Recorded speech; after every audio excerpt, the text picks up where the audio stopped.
Crime reporters TV news હવે જોઈએ અગત્યના સમાચાર.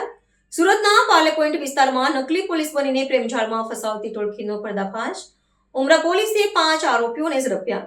સુરત શહેરના ઉમરા પોલીસ મથકની હદમાં આવતા પાર્લે પોઈન્ટ વિસ્તારમાં પ્રેમજાળ બિછાવીને નિર્દોષ નાગરિકોને ફસાવતી એક સંગઠિત ગુનાહિત ટોળકીનો પર્દાફાશ થયો છે.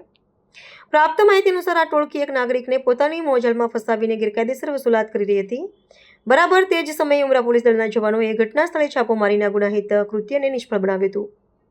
આ સઘન અને આકસ્મિક કાર્યવાહી દરમિયાન પોલીસે સક્રિય ટોળકીના 3 પુરુષો અને 2 મહિલાઓ સહિત કુલ 5 આરોપીઓની રંગેહાથ ધરપકડ કરી કાયદાના સકંજામાં લીધા છે. આ ગુનાહિત ટોળકીની કાર્યપદ્ધતિ અત્યંત વ્યવસ્થિત અને આયોજનબદ્ધ હોવાનું પોલીસ તપાસમાં ખુલ્યું છે.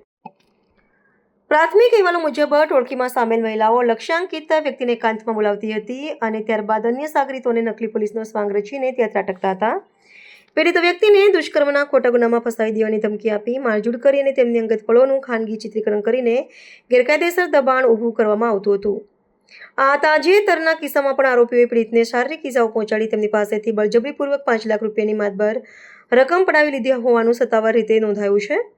આ ગંભીર ઘટના બાદ સમગ્ર સુરત શહેરમાં ભારે ખળભળાટ મચી જવા પામ્યો છે. ઉમરા પોલીસે તમામ 5 આરોપીઓ વિરુદ્ધ ખંડણી, છેતરપિંડી, શારીરિક હુમલો અને ગુનાહિત ષડયંત્ર રચવા સબબ ભારતીય ન્યાય સંહિતાની કલમો હેઠળ ગુનો નોંધીને સઘન કાનૂની કાર્યવાહી હાથ ધરી છે. તપાસ અધિકારીઓ હવે આ ટોળકી દ્વારા ભૂતકાળમાં અન્ય કેટલાક નાગરિકોને શિકાર બનાવવામાં આવ્યા છે તેની ઊંડાણપૂર્વક તપાસ કરી રહ્યા છે.